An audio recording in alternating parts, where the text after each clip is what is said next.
Welcome back to Get the Check. It's season 2. We're so excited to be back. I'm Maya. I'm Annika. I'm Vidushi. I'm Priya. So this season, we're actually changing up the format a little bit. We're going to be doing both deep dives, as you guys know, and also news stories. So today we have a news story format for you guys.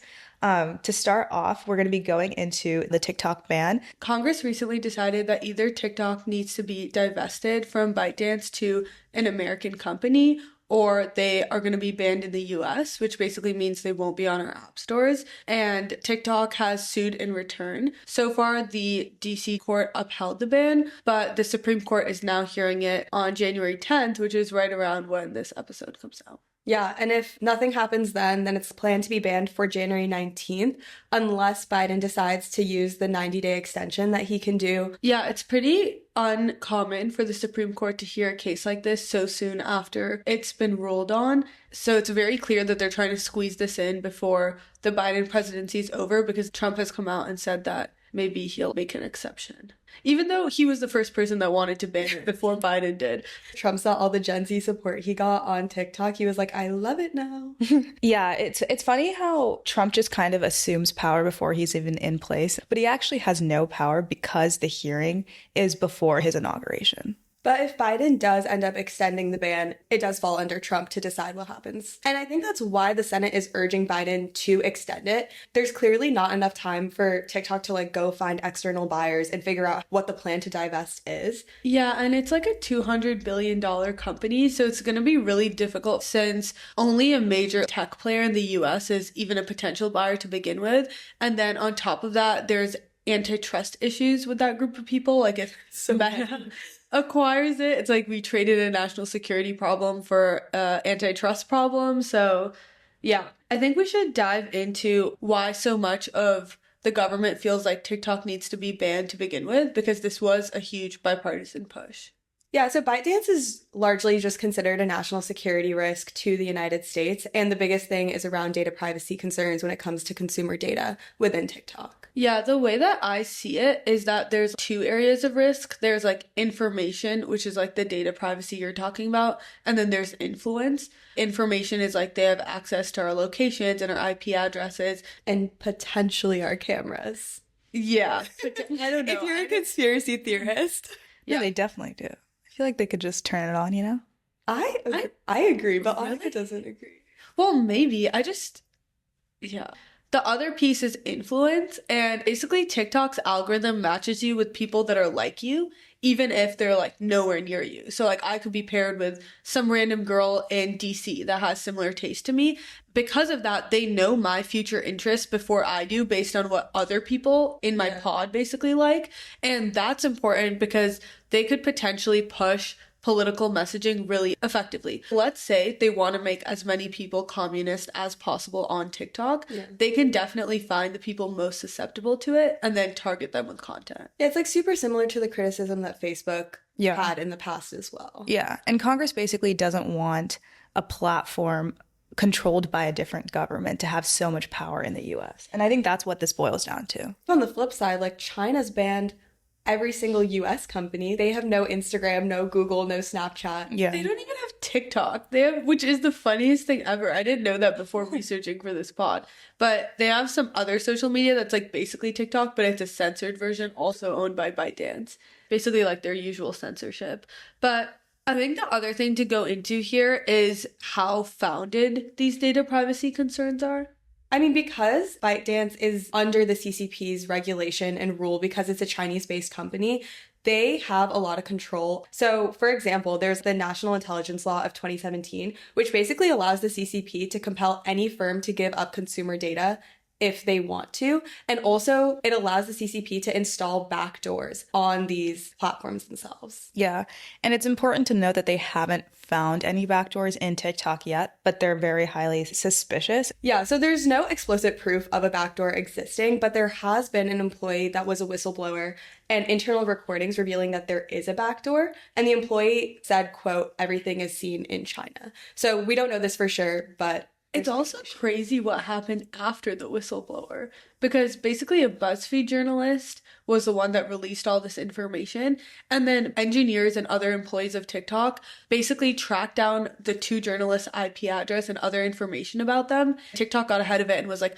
they're fired, this was a one-off incident, but it's like, that's really scary that an American journalist reported something that was anti-TikTok and started getting tracked down by Chinese nationals because of it. And they were basically trying to figure out who at TikTok she knew so that they could identify the whistleblower. It was like a movement from within TikTok.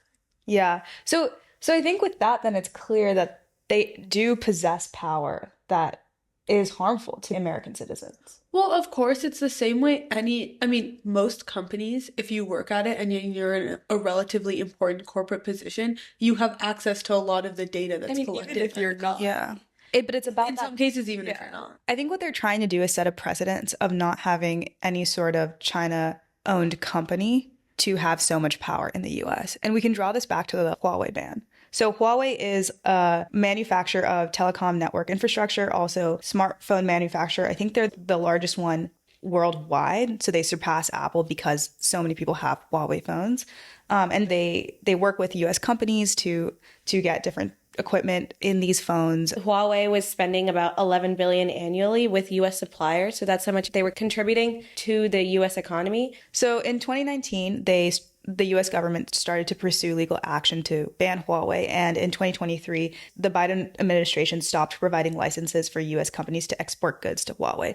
So that's because they found a backdoor that they were using via the telecom network, right? Exactly. So FBI found that the equipment could potentially disrupt US military communications. And they also feared that the equipment could contain backdoors, allowing the Chinese government to conduct cyber espionage. And so the fear of this led them to ban Huawei. They did find evidence for reason to ban Huawei. And as a result, they were significantly hurt because they couldn't buy any goods from US companies for their devices and their equipment. Were they still allowed to sell their devices in the US? No. So in November 2022, the US prohibited Huawei from selling its telecommunications equipment and consumer electronics in the US market as well. Oh, wow. So it was both a hardware concern and technological concern, right? Because they were concerned about their 5G dominance over American telecom providers. I think they were specifically worried about Huawei's potential control over this infrastructure. If they were the best at 5G and then they had control over 5G, that's controlling basically the entire communications network for the world. Yeah. And so they're drawing parallels to the Huawei ban, where if you can control the way the US citizens receive their news and information, and that's a very critical part of US culture, that is too much power over the US, and especially if that company is owned by a Chinese company. Yeah, I think it'll be interesting to hear the arguments that get presented in the Supreme Court, because obviously TikTok is going to cite the First Amendment of freedom of speech, which is a really protected right, and national security obviously is a priority as well. But in this case, I think that the government trying to ban something based on the perspective it's offering or the motivating ideology is really dangerous. And a lot of civil rights groups like the ACLU and stuff have come out against the TikTok ban. Let's say 1 out of 4, if not everyone goes on TikTok for news, is getting news through TikTok, and the government's just able to ban it outright. I feel like that's a really slippery slope. Yeah, I think on one side you have the national security concern. On the other side, you have the right to speech and also the economic impact. And so it's does national US security concern overweigh the freedom of speech and economic impact?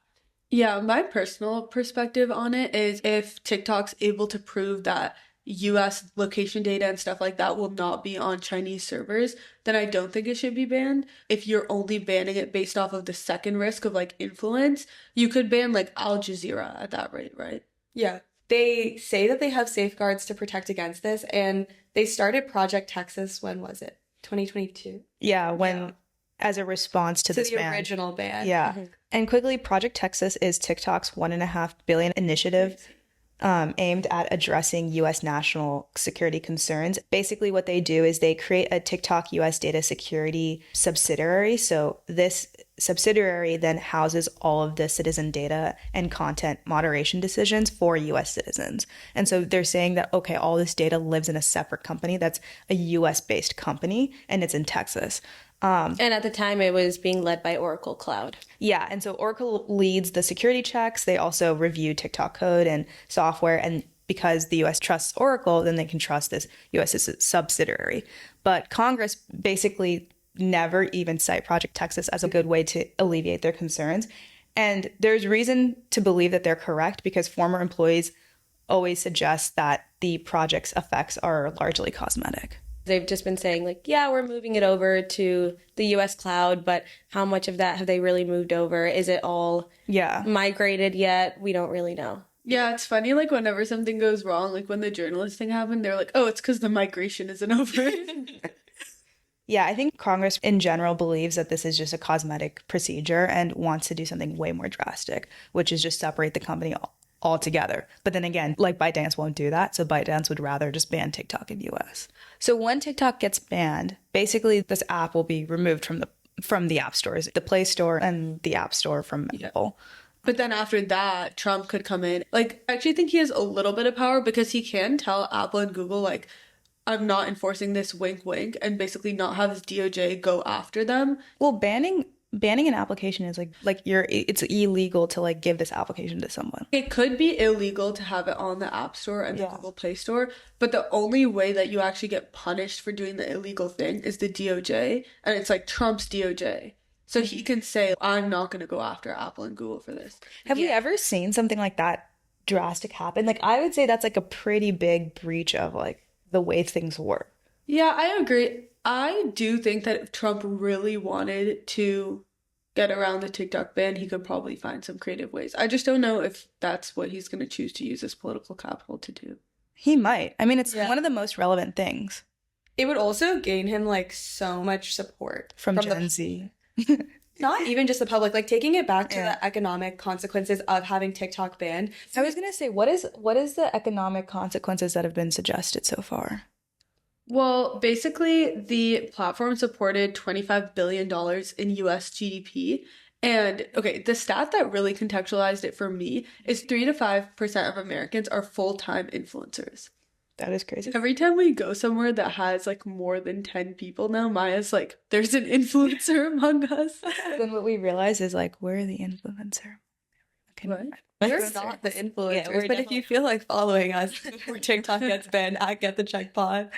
I was going to say, so the economic impact is like 2.5 times like the Huawei ban economic impact. And maybe this is just my naive take, but not a lot of people have been citing the Huawei ban as like a very bad impact to the US economy, right? Like people haven't been up in arms about it. The point is that like we've seen similar magnitudes of economic impact being done, if that makes sense. No, I agree. Like we'll be fine. The US will be fine, but it's definitely still tough on a lot of businesses. Yeah. I think that there was 14.7 billion in small business owners' revenue in 2023. So it's definitely significant. Yeah. In this way, this ban specifically hurts like small businesses rather than like large corporations, which lends itself to hurting like the income wage gap and making that larger. I do think it's a little bit different than the Huawei ban's economic impact because of the network effect that you're seeing since it's a social media company.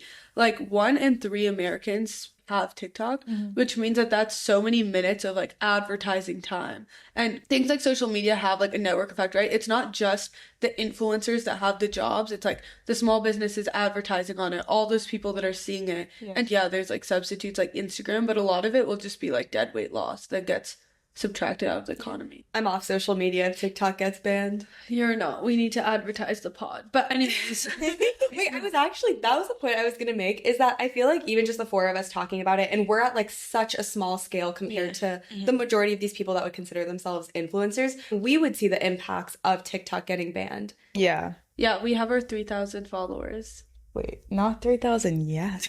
Yo, 2,800 followers. Yeah. Dude, sometimes it's dicey. Sometimes it's 2,775. Mine's clearly keeping some tabs.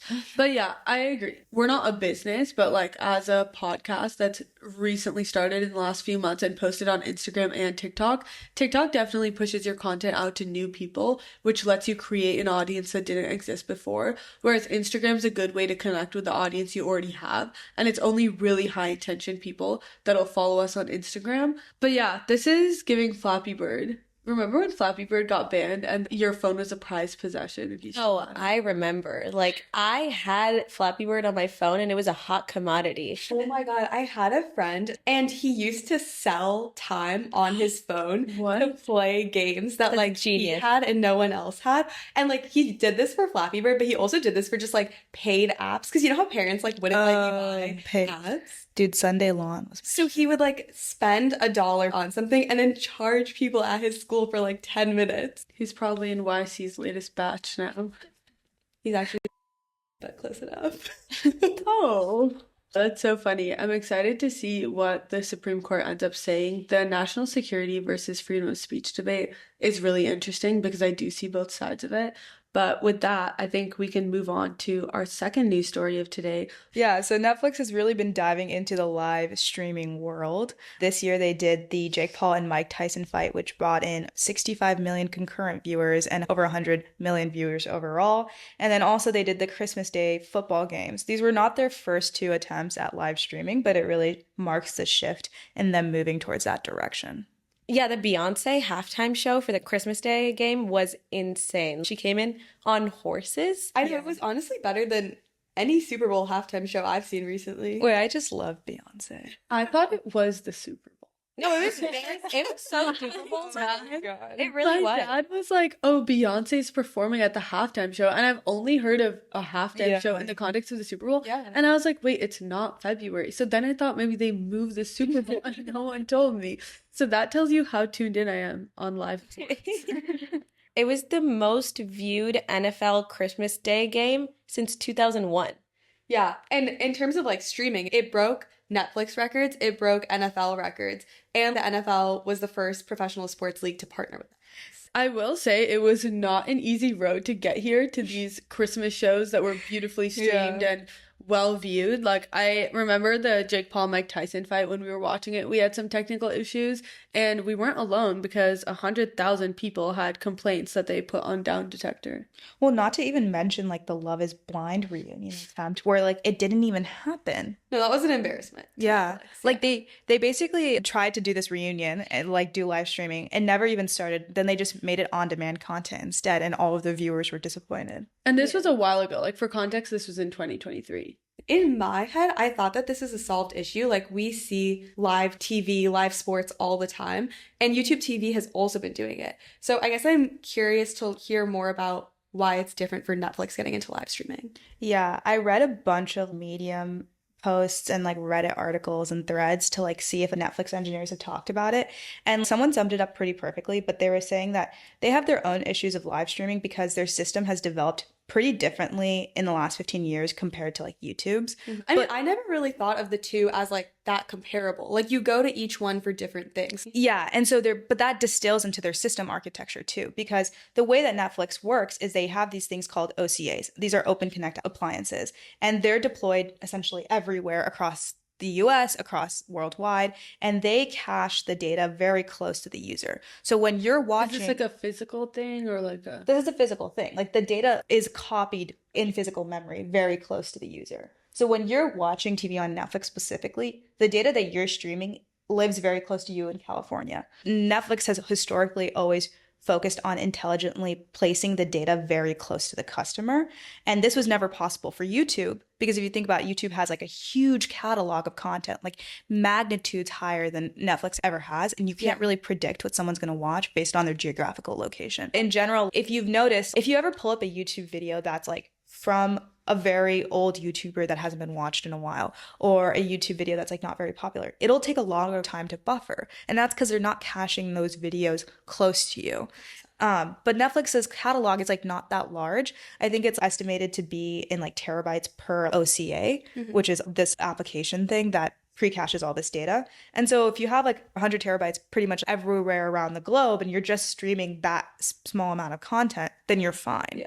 And so then when it came to live streaming, they had to really go towards the more YouTube architecture approach to be able to stream all this data, because you can't cache the data, since it's like they want to focus. It's like real time. Like, yeah, you have to be able to watch it in real time.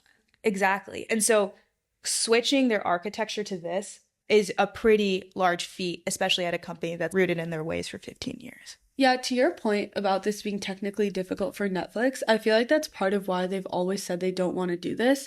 There's some pretty funny quotes, like in 2019, their head of biz dev said, I think in terms of live sports, there's nothing we can do differently from a broadcaster. It doesn't add value. And then their co-CEO, Ted Sarandos, said as recently as 2022, which is only a year before they actually did go into it, we're not anti-sports, we're just pro-profit. And basically said there was like no profit to be made in live streaming sports and that they were just going to focus on Drive to Survive and like all of their sports documentaries.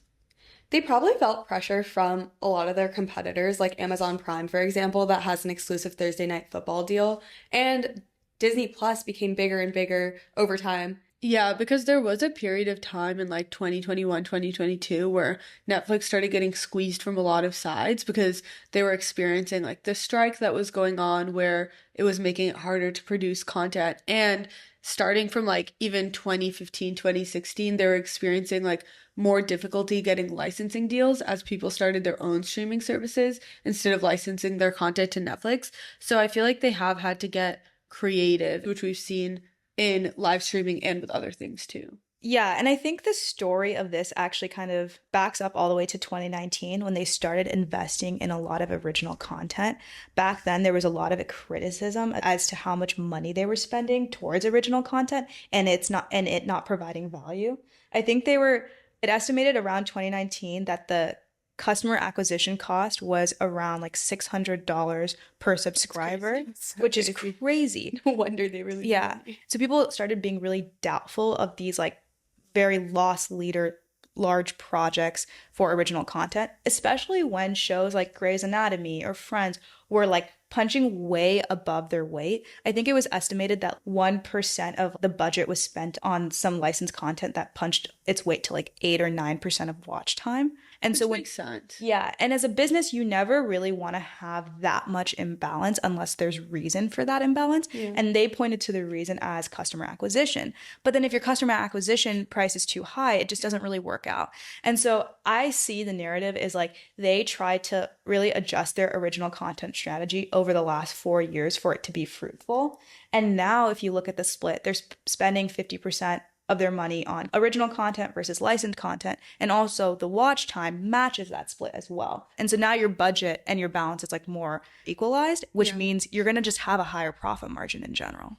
Yeah, they really made it out of the mud because there's this like one graph of their spend on content and then their revenue, and their spend on content has stayed almost constant over the last 5 years. It's like a 3% increase, which is basically nothing. Yeah. But their revenue actually has gone up because they're seeing like 6% year over year revenue growth, which is really bad. And now they're getting closer to like 15%. And I'm sure they will hit the 20% that they were punching like prior to this slump, more around like 2020 timeframe. Yeah, and a lot of that revenue growth is attributed to their password crackdown and making sure people are like not sharing passwords or whatever. And then their ad supported tier. Yeah, which is like 25% of their revenue now. So there is other efforts that have been done, but I think they've also lowered their CAC cost. And even if you look at like the Jake Paul Mike Tyson fight and you like run the numbers, let's say I have to assume it's anywhere between 75 to $100 million, and they got 1.5 million subscribers 3 days after the fight.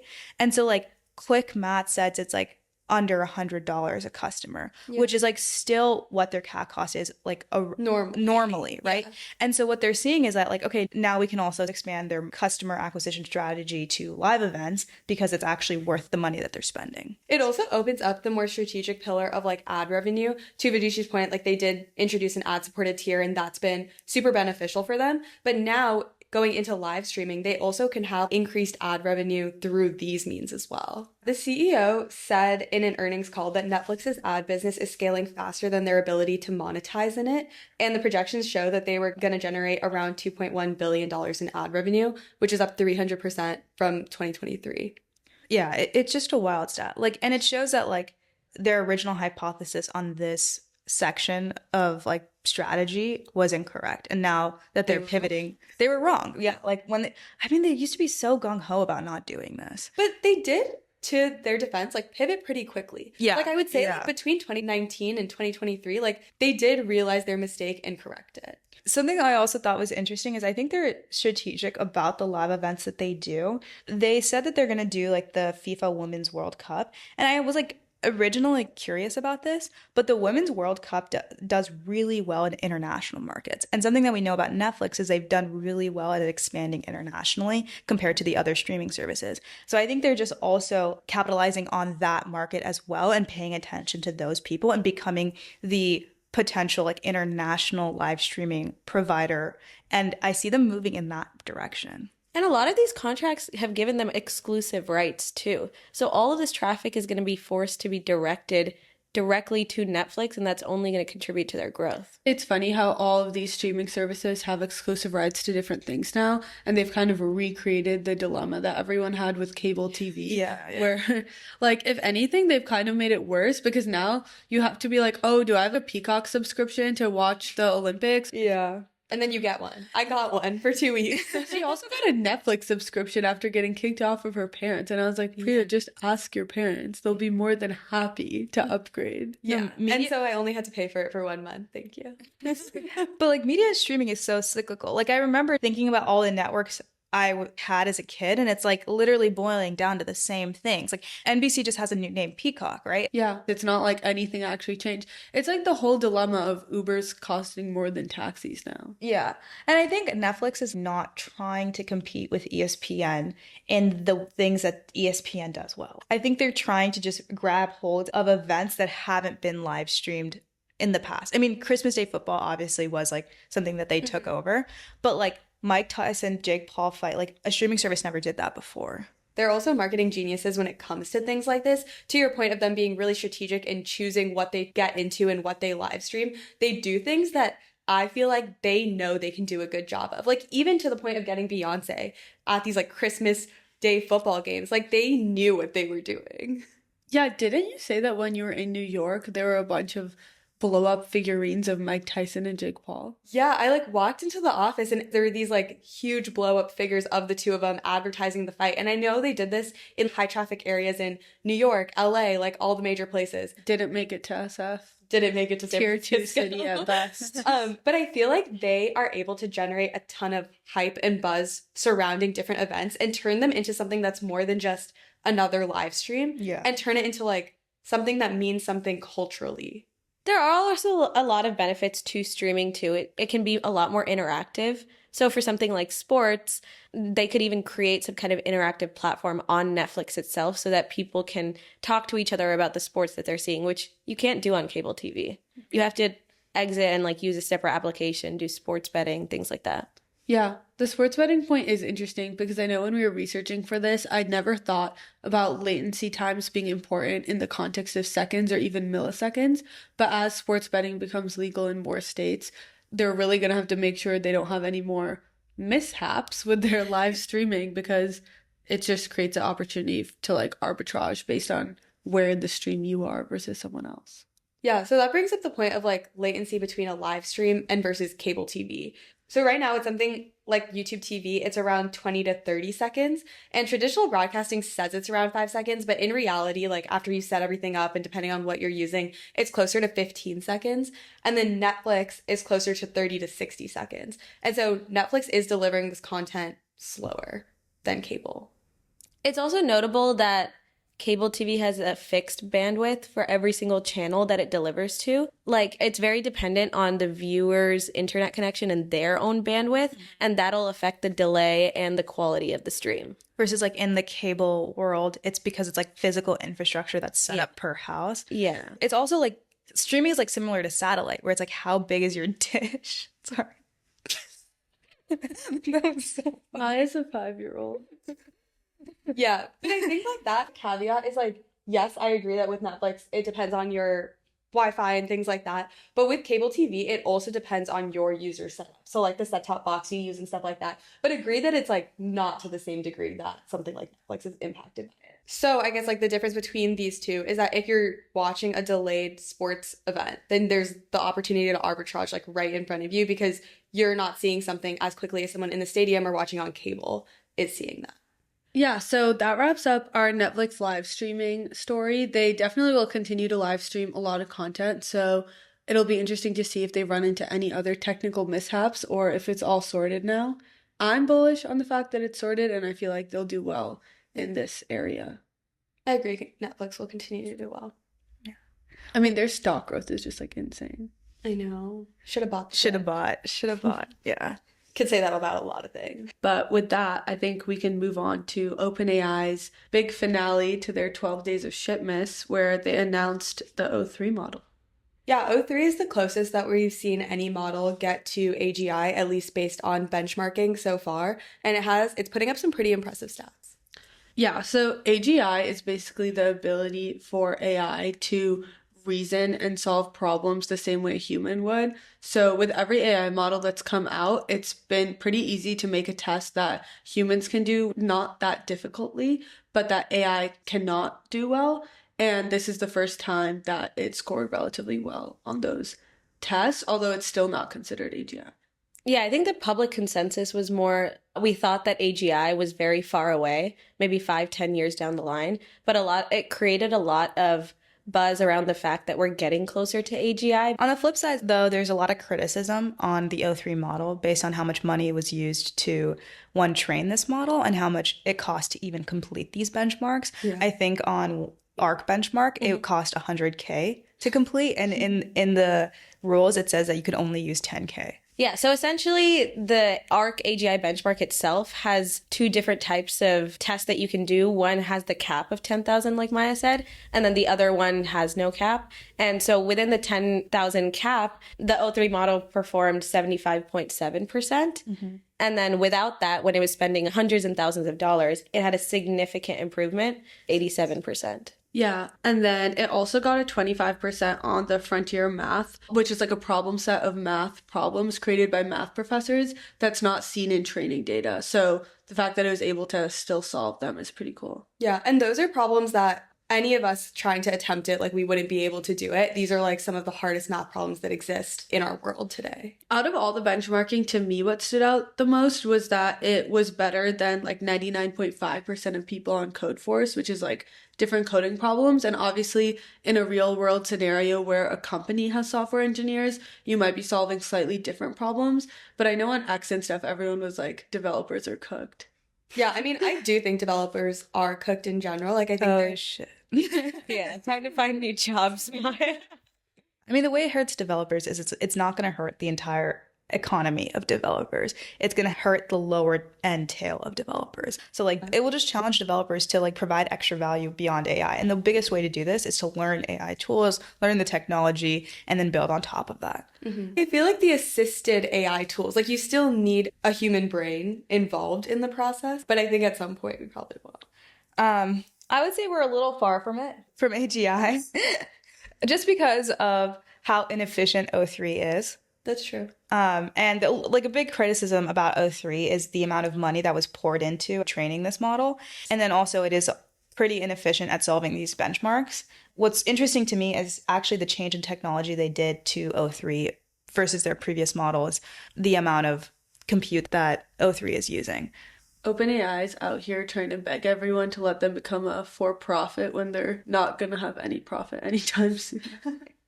Yeah. So something that's been talked about in the AI community is that there's less and less gains in pre-training. When making these models, compute can kind of be spent in 3 stages. And at the beginning of all of these models coming out, a lot of people spend a lot of money on the pre-training stage. So pre-training stage is, taking a bunch of inputs and outputs, feeding it into the model and training it on that. But the 3 stages are pre-training, post-training, which is reinforcement learning, and then finally inference time, which is when you ask the question, how much compute are you spending on answering that question? And so what they found is that by spending more time on post-training and inference time, the second 2 stages, they can actually get a lot better results than just spending all of their money on pre-training. And so they basically scaled up that amount of money that they spent there and made O3. And so people are saying, okay, we didn't actually make any sort of technological advancement. So they're not like doing anything new technologically. They're just spending more money training the same original model. There's been a lot of speculation as to exactly what architecture O3 uses. And a lot of people are confused by it just because O3 has not been open source. It's proprietary. No one really knows what they did to make it. But there's a lot of tweets on the kind of methodologies they're using. And there's evidence to show that it's not as innovative as people have been guessing. And it's just a successor of O1 and scaling up O1 more. OpenAI employees have kind of confirmed this, that they haven't really changed much of the methods in the reinforcement learning. Like, I understand there's no technological innovation in the efficiency of the model, but there's still technological innovation in the output of the model, Yeah. which to me, I would still count as a technological innovation. That is fair. I think to your point, people didn't realize like how much they could squeeze the juice out of reinforcement learning, if that makes sense. But like increasing the amount of money spending on reinforcement learning is not easy. Like we shouldn't like say that's easy, because they're definitely doing some more strong regularization, and they probably have a larger and diverse training set, a combination of both. So like to your point, scaling up RL is actually not as easy as like putting that much money into it. So the thought is that they didn't change much technically about the architecture or training methodology, and they just like pumped more money into it, tweaked it a little bit, and then came out with a new model. And a lot of those 3 months was just like actual compute time, just like because you like creating the run it and it's model. just, like, Yeah, because like creating a model takes just like time for on your machines. And so they're still finding that if we spend more money in this area, it actually will create outsized gains that we haven't expected. And so this is kind of like the new hill to climb on in AI. First, it used to be spending more money on pre-training compute. Now it's on post-training. The other hill that they're climbing on is inference. And they're spending more and more time on inference, which is the third stage when you're asking the question and getting an answer, like how much compute are you spending on that answer?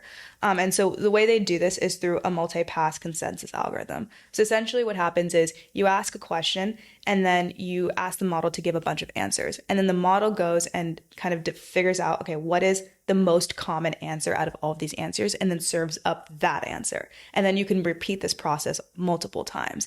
And so this basically bloats up how many tokens you're using during the time you're asking the question, which is why they're spending so much money on benchmarking. But a core rule of like inference scaling laws is that sampling more will always give performance improvements. And so that's essentially what they're doing. Yeah. And also because they use a dense architecture, they are relying on these parameters every time a query is run. Yeah. And so every time a query is run, they have to initialize and activate. We don't know how many parameters it is, but we can assume that it's in the trillions. And so they're activating all of that, which is why it's using so much compute and we're spending so much money on this model. Again, I think it goes against a fundamental truism of software, which is the marginal cost of a software should trend towards zero. It's what SaaS is built on, right? I agree, but I also think that we haven't hit the point that we are satisfied or happy with the models that exist today. And so I think of it a lot as like the R&D costs that we have to take up front. I agree that O3 isn't the most efficient, like computationally or in any way really, but at the same time, I think we're not at a stage yet where we've like hit that peak and we can start trending lower. I think we still have to continue to invest in R&D. Yeah. I agree. And for like every dollar spent on something like this, the returns that we end up getting in the entire economy over time are going to be immeasurable in a way. Yeah. Well, speaking of computational costs, China has a rival open source model that has much lower computational costs and is called DeepSeek. They're on version 3 of it. So DeepSeek was trained on a budget of $5.5 million compared to the $100 million that it took for a GPT-4o. And this is impressive. This is really impressive. I think something that I read was because of the US's ability to kind of restrict China's access to GPUs, the software engineering capability had to be that much smarter to make use of less GPUs. And then therefore you're just like spending less money on compute power. Yeah. But DeepSeek V3 is benchmarking better than GPT-4o. We don't know exactly how it benchmarks against O3. O3 is better, but it's insane that they're able to do this. It's insane. And it's not really a one-to-one comparison to your point either between O3 and DeepSeek V3 because they're using different architecture styles. Yeah. So DeepSeek is able to use way less compute because they're using a mixture of experts architecture, which essentially means that they're creating like sub-networks every time a query is run. And to what we were saying earlier, they don't need to activate every single parameter. So DeepSeek V3 has 671 billion parameters. And in one specific query, they might only have to use 20 billion of that as opposed to all 671. Does that sacrifice some quality then? Because OpenAI's model is searching a larger amount of information to get before giving you its answer. Yeah, so O3 is performing better, but it's also using all of those different parameters and it's benchmarking better. But if we look at a very base open source model, like DeepSeek V3 is performing better than GPT-4o, Claude 3.5, Llama, all of these, and it's 11x reduction in the cost. So it's the best open source model out there right now. Yeah. In the world. That actually gets me to a question is like, why would China want to make a model open source? Like, don't they want DeepSeek to be proprietary the way that like OpenAI wants O3 to be proprietary? DeepSeek ban coming soon. I think they're just trying to build some goodwill after everything they've done. I feel like China plays a really interesting global game of influence to try to catch up to the US, which has had so much global influence. Like, you can see everything they've done in Africa with the Belt and Road Initiative. And in a lot of those examples, they're just like giving away infrastructure projects to Africa, literally just to build goodwill. So I could totally see how, from their perspective, if developers start building on top of their open source model, it's a point of pride and also a point of just influence. Yeah. And the transparency of an open source model, people can see their entire code base, and that also builds trust in China's technology. I also don't know what applications will end up getting built on this, but the model is aligned with China's political views. Like, it won't tell you about Tiananmen Square if you ask, for example. And I think that what AI model ends up getting used could be really influential. Like, people already make so many comparisons of what one model responds versus another. Like, if you ask ChatGPT versus Grok a political question, and people draw all these conclusions from it, that's like, Elon doesn't want this to say that, or like, OpenAI is liberal. And I feel like those are probably overblown. But in a case of something like DeepSeek with China, they have intentionally already programmed it to not say things that they don't want people to be able to ask about. Yeah. I guess on like a world power level, like what does it mean for like China's best model to be open source, but like US's best model to be proprietary? Like that probably looks bad as well. Yeah. But I think like the US has more trust, to Vidushi's point, and so we're able to do that and be like, we're continuing to develop this. Like at some point we'll make this open source when we think it's like ready for the public. Whereas China, it makes more sense that they're taking the approach of being open source first and then continuing to develop on it because they need to build that trust and position themselves as this like power play. And we've seen that like the US, I think, is concerned with like the entire AI race as a whole. The US is starting to go to other countries like Kuwait to work on building more data centers because we personally don't have enough energy and our grid can't handle the amount of compute that's necessary. And so now we are reaching out to these like other countries. You know, it's deep when we're reaching out to Kuwait.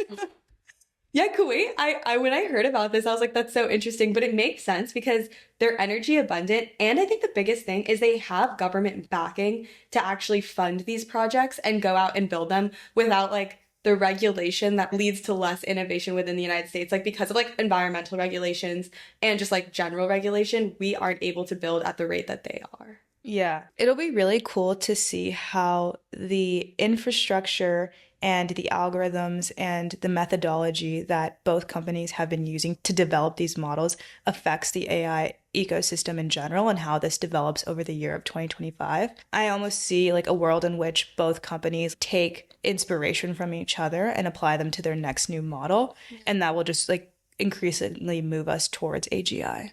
Yeah, and with that, we're going to move on to our next story. The next story we have is about the H1-B debate. I feel like the reason the H1-B visa has been a topic of debate recently is just because of some Twitter beef that started. Yeah. Where basically on December 22nd, Trump named Sriram Krishnan to be a senior advisor on AI in his administration. And then Laura Loomer, who's literally such a loon, basically says that Krishnan wants like foreign students to come in and like starts attacking his views on immigration, even though he wasn't even appointed to a position that's related to immigration. Like he was appointed for AI. That's what I was so confused about because I was like, why is this suddenly getting like all of the heat in the world? Yeah. Laura Loomer cracks me up, you know? Wait, Annika was deep in the lore this morning. Okay, she went to Barry University, which like already what is that? But anyway, okay, honestly, maybe it's a good school. Like scratch that I said that. But basically she starts, this is unreal. She starts an ISIS group on campus to say that she's gone undercover to show that like liberals would join an ISIS organization and college campuses are like out of control. But then no one joins her ISIS organization and she just gets herself suspended from the school for starting an ISIS organization. God. Oh my god. And she tries to take this undercover video of her like going to the student center or something to be like, I want to start an ISIS organization. And the guy's just like, okay, like here's the paperwork. And she tries to make a whole thing out of it. And it's like, dude, the guy's literally like, ma'am, like this isn't a, like he's just like doing his job. That's insane. That is. And so she came and spoke out against Sriram. Yeah, and then it started this entire domino effect of everyone speaking out against it because then Vivek posts this long essay that like we can get into, but it's basically about like American culture, He pretty much said like American culture favors the jock over the nerd, right? which is like true. Which is true. There was also like he drew a comparison to a bunch of different TV shows and all of these things that I don't think were that out of left field. But he did have a line that was like, we celebrate mediocrity over excellence. Yeah. Which I agree with, having been in the American school system. The Bay Area nerds can't comment. Yeah. It's honestly so fascinating. I looked directly at Vidushi and I was like, I disagree. It's because the Country. Bay is basically India. It's Asia. It's Asia. It's Asia. Yeah, but like growing up, I can actually remember like taking a math test for like what level to be placed in and thinking I should answer questions wrong. While we're like grinding. You guys I are from think the this Bay. is like Vivek's point is like the areas that are all Asians, it's cool to be smart, which is why Or so heavily Linear. immigrant. at Linny it was cool to be smart. But like, and I went to a private school too. Like I didn't even go to a public school. The private schools, I think being smart was at least a little bit celebrated. Yeah. But at public schools. And basically Vivek makes that point, and then Musk chimes in and says he uses H1-Bs at Tesla and he's an immigrant himself. And I feel like for most people, this was all pretty much par for the course. Vivek's in the administration. JD Vance is married to like Usha. There's a lot of Indian influence in the administration. But then there's this MAGA base that I guess like Laura Loomer ignited. That basically is like, they've shown their true face. They never were like for the people to begin with. Yeah. And they want to basically hire these foreign nationals over giving jobs to Americans. Which is strange because, I mean, Trump's whole thing is also he's saying he's pro H1B, pro immigrants, skilled workers coming in here. Yeah, I feel like why people were fascinated by the H1B debate is because they have these really oversimplifying notions of people in their head. Like Trump is anti-immigration and they're not looking at the nuances of it, which is why Trump had to make an entire announcement saying that he's pro H1B visas. Yeah. But for us, who I feel like have been following it, this came as no surprise. Like he spent so much of his all-in episode during his campaign. Like, Yeah. he's a businessman. Like Elon, everyone around him relies on these people. He's also like pro making America the strongest country. Yeah. And I think he recognizes that one of the ways to do that is by bringing highly skilled workers into the country. And I think that's actually where the confusion stems from. It's become apparent that people have different definitions of America first. Some people feel like America first means like white people first. Some people feel like it means American workers first. And I feel like Trump clearly means America's global power first. Yeah. But I feel like the MAGA base that got really mad about this, they're like, what about the American worker? Yeah, like you're not thinking about like the average Joe in America. Yeah, and it's like, Trump never really has centered like all this stuff around that. I don't know. It's not like a surprise to me. Yeah. What's also interesting is like Bernie like kind of takes the opposite side of Trump and says, "Oh, I'm anti H1B." But then when you actually look into his argument of how to reform the system, he just says, "Oh, we should just raise the minimum wage for workers, making sure that like corporations are required to like recruit American workers just as much as overseas workers." But it's like they just use these like beginning statements to really divide the crowd. Which I find like the most fascinating part of politics is like it all distills to the same frustration about the H1B system. Yeah, and I think that between Bernie, Trump, Vivek, all these people, there are a few key tenets that I actually think people would agree on. Like I think people generally agree that if you have person A and person B and they're the same person, but one is in India and one is in the US, you should hire the US worker. Yeah. And I think that they also agree, at least Bernie and Trump, maybe not like the MAGA base, but that if a company in the US, like Google, needs someone, and there's person A and person B, and person A in the US is not fit for the job, but person B in India is, that we should bring that person over, like, within some reasonable cap per year. Yeah, and we should pay them a wage that's competitive. Yeah. When you look at the nuances of this debate, I don't think there's as much disagreement as, like, you might think on X. I think it's important to back up into the history of the H1B to really understand like how the system works, how it's failing us, and why it's igniting so many of these like polarizing views, even across party lines. So the H-1B was originally introduced in 1990 with the Immigration Act of 1990, and this allowed U.S. companies to hire highly skilled workers that they needed, primarily in like engineering, CS, biotech, things like that. And the original cap was at 65,000 visas. Yeah, and that's what we're still at today with another 20,000 for grad students. But there have historically been periods like in the early 2000s where it got lifted to like 115,000 for economic reasons. Yeah, and that was because like during the dot-com boom, like companies couldn't find the workers that they needed domestically, and so they had to look internationally, and tech companies lobbied really hard for this increase. Yeah. I mean, people just believe that H-1B workers fill critical skill gaps in STEM fields, and it just drives innovation. It helps companies be better. When you have smarter workers, you also breed a smarter economy as a result because you're increasing the competition. Americans are having to work harder and thus like becoming more educated. I think like that's part of the argument there. But you have a bunch of companies gaming the system, and I think everyone's in agreement with not having these companies game the system anymore. And it's important to talk about like how they're doing it. Yeah, so I think we should talk about how when we say companies are gaming the system, we're not talking about like Google. Yeah. We're talking about outsourcing companies. So there's basically, in a way, these shell companies that put in thousands of H-1B petitions for like junior programmers. Mm-hmm. And then they end up sending them to US companies after they get those visas as contractors. Yeah. And they're taking a cut of that, because they're like taking on like the heavy lifting of obtaining the H-1B visa for these people, employing them technically to their own company, and then using them as contractors at other companies, and usually taking 30 to 50% of their cut. They're able to like pay them lower wages or reduce like their job mobility because they're kind of tied to that sponsoring employee that's sponsoring their H-1B visa. Yeah. And that's why Bernie Sanders made this comment that they're like indentured servants or whatever he said, that like riled everyone up to be like, they're making six figures. And it's like, I think that those two groups of people are talking about two different people. Like one is talking about an H-1B working at like Meta, and Bernie's talking about an H-1B that's like a contractor through an Indian shell company getting like half their income taken away. Yeah, I mean, these firms hold enormous leverage over employees because they're submitting thousands of applications, bloating up this pool so that the very innovative US-based companies have smaller chances of obtaining H-1Bs for their employees.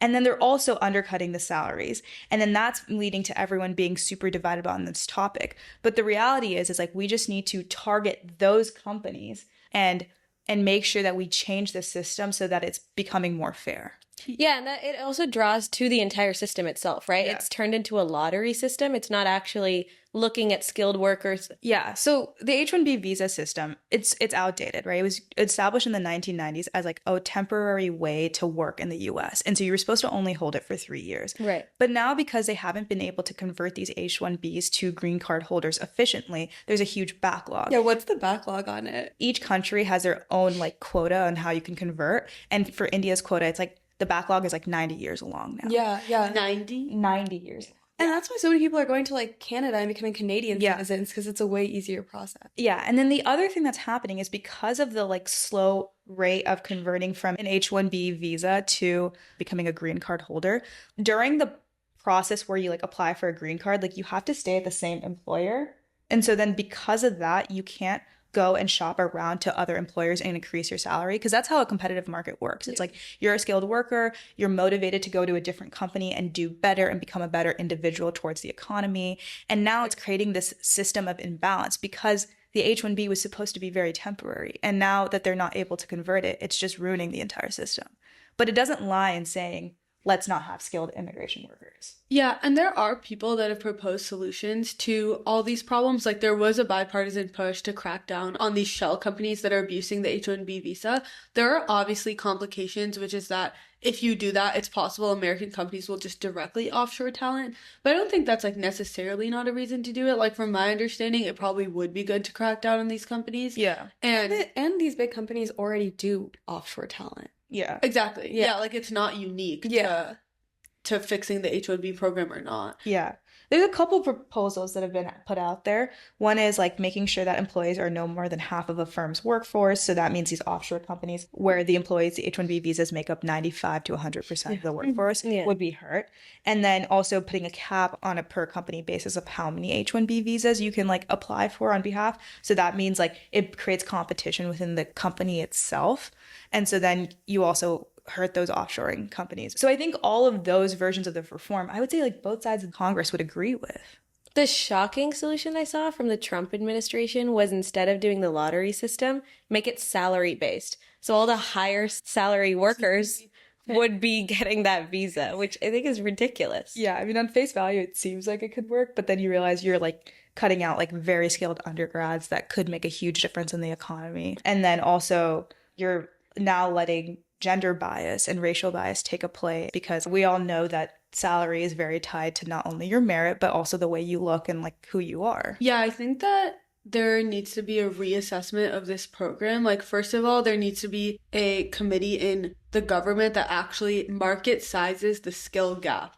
Like, it's definitely not 65,000 over the last 25 years, right? Like, and like, to the point of the MAGA base that's like so angry, I understand some of the frustration because you're like, why am I sending my kids through an American public school system to be told at the end of the day that like the biggest tech companies in the country would actually rather hire someone from another country? While some of the people on X were saying things rooted in racism, I do understand the underlying frustration, and there obviously needs to be like a deeper reassessment of why we have the skill gap to begin with. Yeah, and I think a lot of it probably does go back to our education system, which is an entirely separate conversation, but I think that that's something that needs to be assessed as well. I think the narrative that we need to push more to that base, though, is that like smart people breed more smart people. Like if you bring in more intelligent workers, it like uplifts everything. It uplifts the entire economy. There's a stat that 44% of Fortune 500 companies were founded by an immigrant or a child of an immigrant. If we can somehow make the narrative more about that and more about H-1B system needs to be reformed and less about racism, we'll get a lot further. But classically, our country just doesn't work that way. I was going to say. Yeah. Funniest part is like JD Vance's whole thing ever since his book has been like pick yourself up by your bootstraps, and like whatever your situation is, the country's like good enough that you can make a name for yourself.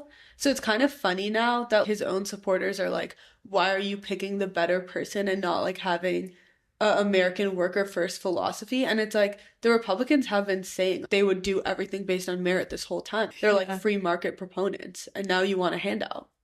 Yeah. Like you voted for the wrong person. Yeah, literally.